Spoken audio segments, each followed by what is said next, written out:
अस्सलाम वालेकुम फ्रेंड्स, कैसे हैं आप सब। आई होप कि आप सब ठीक होंगे। मेरा नाम मोहम्मद साकिब है और आप देख रहे हैं क्रिप्टो विद साकिब।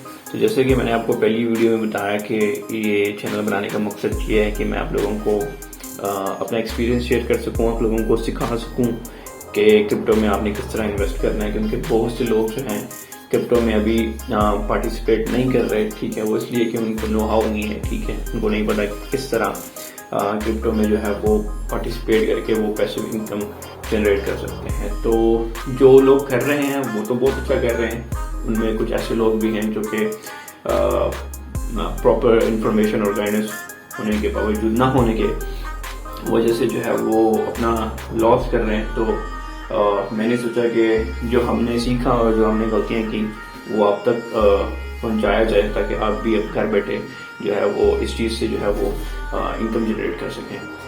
तो पहली वीडियो सिर्फ इंट्रोडक्शन वीडियो थी, जिसमें मैंने आपको बताया कि आप क्रिप्टो के बारे में जानें कि क्रिप्टो इन रियल है क्या, मतलब स्टोरी क्या है क्रिप्टो की। और ये वीडियो मैं बना रहा हूँ, इसमें मैं आपको डिफरेंट टर्म्स जो क्रिप्टो करेंसी में और ट्रेडिंग में यूज़ होती हैं उनके मैं बारे में बताऊँगा कि वहाँ पे कोड वर्ड होते हैं जिनको समटाइम आप नहीं समझ पाते, ठीक है।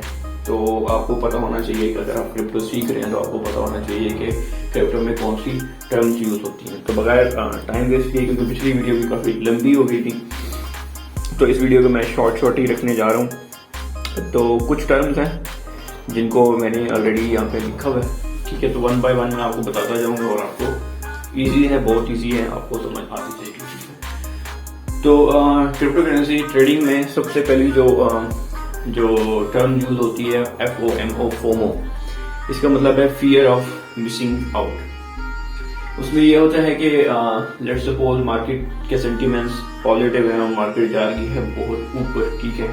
लेकिन साइम टाइम ऐसा होता है कि वो फेक पंप होता है, मीन्स कि फेक पंप होता है, अब जाती है लेकिन थोड़ी सी अब जाके लोग उसमें इन्वेस्टमेंट करने लग जाते हैं और फौरन ही वो डाउन हो जाती है। तो इसमें होता है कि फियर ऑफ मिसिंग आउट, के लोगों को होता है कि हम कहीं ये जो प्रॉफिट है ये पंप है मिस ना कर लें।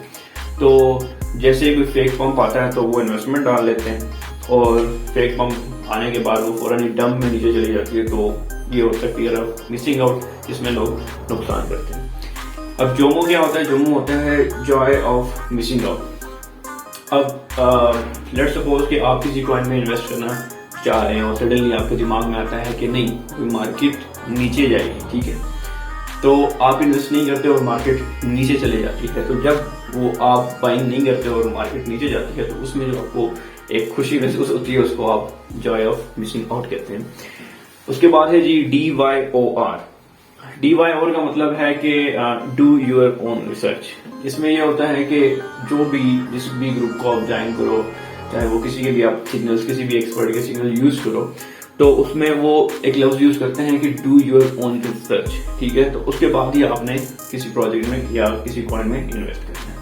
तो DYOR, do your own research before investing in any coin और एनी प्रोजेक्ट। उसके बाद उसे जी फट।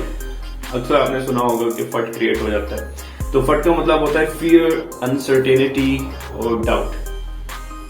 ये कौन क्रिएट करता है? ये क्रिएट करता है जी आपके जो बिग वेल्स होते हैं, जिनके पास बड़ी बड़ी इन्वेस्टमेंट होती है, ठीक है। वो फट क्रिएट करते हैं मार्केट में कि सेंटिमेंट्स ऐसे, न्यूज ऐसी, अफवाहें ऐसी, रूमर्स ऐसे फैलाते हैं कि जैसे बिटकॉइन बैन होने जा रही है, तो बिटकॉइन की वजह से ये हो रहा है, बिटकॉइन की वजह से ये हो रहा है। मार्केट के सेंटिमेंट्स जो हैं वो नेगेटिविटी फैलाते हैं, जिसकी वजह से फट क्रिएट होता है और लोग पैनिक सेलिंग करते हैं, वैल्यू नीचे आती है, वहां से वो बाइंग करते हैं। तो इस तरह फट जो वेल्स होती हैं फट क्रिएट करके अपना प्रॉफिट बनाती हैं। उसके बाद ही आता है ऑल्ट कॉइन्स।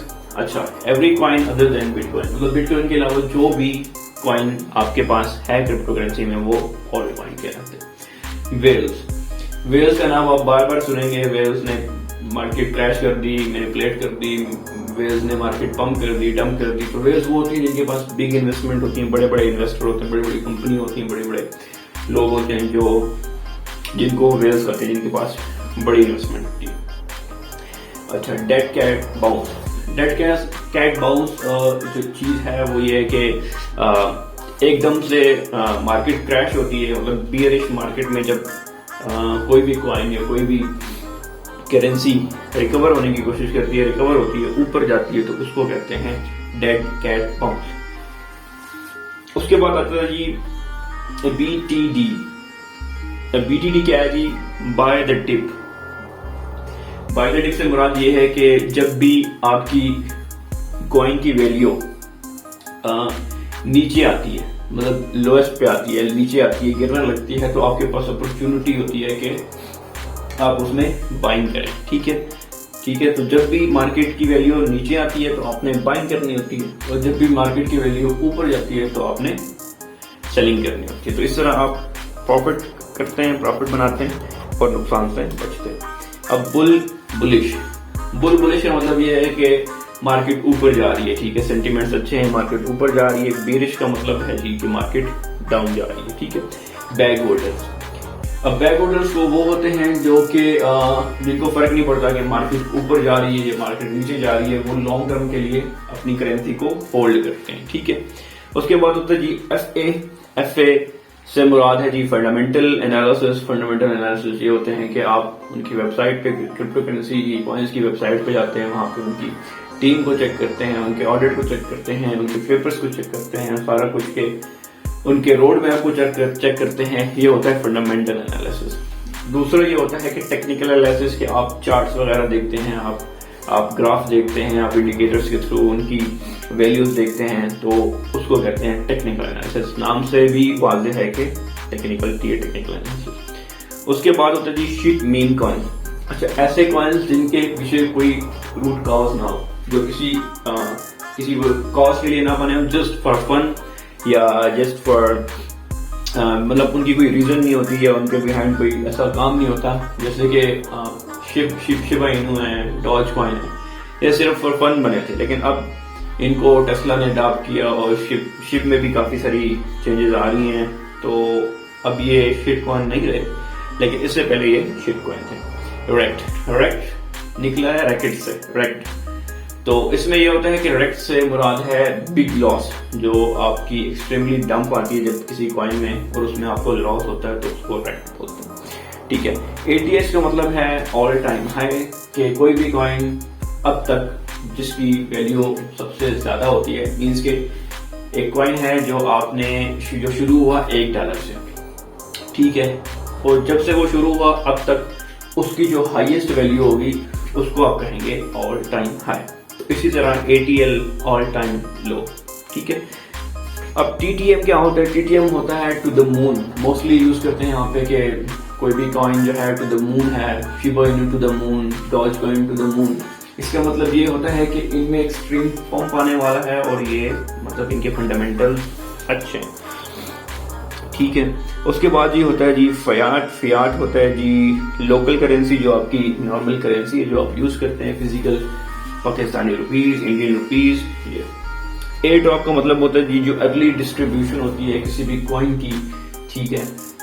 या तो उनमें बोट डंप आया हुआ हो तब वो जो है वो फ्री एयर ड्रॉप करते हैं, या न्यू प्रोजेक्ट हो तब वो एयर ड्रॉप करते हैं, जिसमें आपको कम कीमत पे उनकी कॉइन्स मिलते हैं। अर्ली डिस्ट्रीब्यूशन होती है, फंड रेजिंग होती है, तो उसके बाद जब उनकी वैल्यू ऊपर जाती है तो वो प्रॉफिट होता है। KYC से मुराद है जी नो योर कस्टमर। जब भी आप किसी एक्सचेंज पे जाके अपना अकाउंट बनाएंगे, जो कि आने वाली वीडियोस में मैं आपको बताऊंगा, उनमें जब भी जो है आप अपना KYC करेंगे तो उसके बाद ही आप कुछ कर सकेंगे। ठीक है।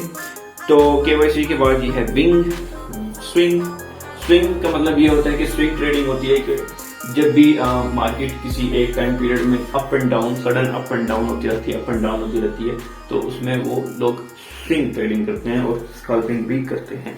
अच्छा, इसमें कुछ चीजें, एक चीज मुझे याद आ गई कि उसको ऐड कर लेते हैं। DCA है आपका डॉलर कॉस्ट एवरेज। अब DCA से मुराद ये है कि लेट्स सपोज एक कॉइन आपने लिया है $25 पे। ठीक है। उसकी मार्केट की वैल्यू जी आती है जी आपकी 23 पे, तो आपको लॉस होता है, लेकिन आप 23 पे और बाइंग करते हैं। ठीक है। तो अब जो आपकी एवरेज होगी वो 23 की प्राइस पे और 25 की प्राइस पे मिला के जो आपके जितने कॉइन्स हैं उन पे डिवाइड करके वो एवरेज बनेगी। तो लेट्स सपोज आप कोई कॉइन लेते हैं 25 पे, फिर लेते हैं 23 पे, फिर लेते हैं 21 पे, फिर लेते हैं 19 पे, फिर लेते हैं 17 पे। तो इस तरह जो आपकी जो कॉइन की जो एवरेज कॉस्ट बन जाएगी वो 20 या 19 के बराबर हो जाएगी। तो इस तरह आपको लॉस भी कम होता है और आप प्रॉफिट भी अच्छा बना लेते हैं। इन केस के आपके पास एक्स्ट्रा पैसा हो, इतना पैसा हो कि आप सीसीए कर सकें। तो ये कुछ छोटे छोटे जो है वो टर्म्स थी जो आपको क्रिप्टो करेंसी में जो है ना वो यूज होंगी। इसके अलावा भी मुझे कोई याद आ गई तो मैं आपके साथ जरूर शेयर करूंगा, ठीक है। तो अगली वीडियो में जो है मैं आपको बताऊंगा कि किस तरह आपने जो है वो बाइनेंस पे और KuCoin पे जो है वो अपना अकाउंट क्रिएट करना है, किस तरह KYC करनी है, किसी तरह अपने अकाउंट को वेरीफाई करना है। तो अगली वीडियो में ये बताऊंगा। अगली वीडियो बहुत इंपॉर्टेंट होने वाली है उन लोगों के लिए जिन्होंने अभी तक क्रिप्टो करेंसी में मतलब पार्टिसिपेट नहीं किया या क्रिप्टो करेंसी में अभी तक वो एंटर नहीं हुए। तो ये खास तौर पे उन लोगों के लिए जो अभी न्यू हैं। तो मिलते हैं अगली वीडियो में। अपना बहुत सारा ख्याल रखिए। अल्लाह हाफिज।